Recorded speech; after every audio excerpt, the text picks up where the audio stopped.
Darrell Brooks Jr., he's accused of plowing an SUV into a crowd of people at a Christmas parade, and he's now facing charges for the deaths of 5 people. Dozens more were injured. He was reportedly fleeing from a domestic violence incident and had been released on bail for a similar incident less than 2 weeks ago for $1,000. Jordan Wojnilko was at the parade last night and saw the crime happen firsthand. He joins us live now. Jordan, thanks for being here tonight. Can you just walk us through the situation last night? So many of us, like myself, I opened up my phone last night, saw the news, couldn't believe it. A Christmas parade of all places for something so tragic to happen, and I can't imagine what it was like being there. Give us a feel for that.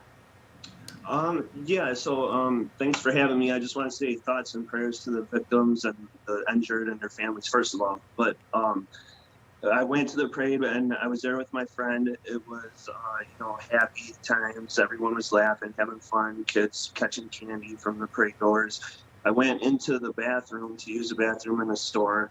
And then as I came out a couple of minutes later, as I was walking out the door, I turned the handle to walk out and people started running in and yelling. And that's when I saw them, a red SUV go barreling through.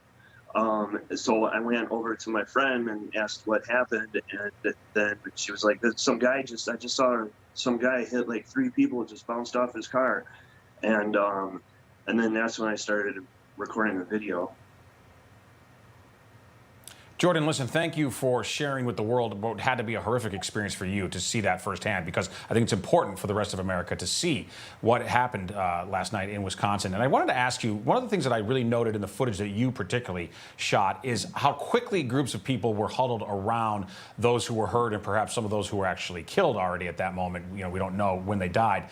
But it seems to me, by the appearances of the video at least, that this is a really caring community, that people didn't run for cover. Instead, they ran for aid. They ran to aid. They ran to comfort and, as best they could, provide assistance to those who were injured. It was impressive to me. Was it impressive to you being there on the ground to see that? Yeah, absolutely. There was no ambulances around. Even as we were walking through to get out of there, there was no ambulances, but everyone that was on the ground had at least 4 or 5 people around them, like providing aid. So they were very, very quick. And it is a small community, and the whole festival, it's just bringing the community together. So it's terrible that this had to happen, but it's good that people were there to help when the ambulances didn't get there yet. Right. Well, certainly nobody expects at all to go to a Christmas festival, a Christmas parade, and see anything wrong happen, anything evil happen. In this case, they saw very dire evil, which is an incredible shame. But again, I thank you for sharing your video and your story with the world, because we need to know what happened there. Jordan Wojnilko, thank you so much for speaking with us this evening. Appreciate it. Absolutely. Thanks for having me. Well, listen. Thanks, Jordan. You bet.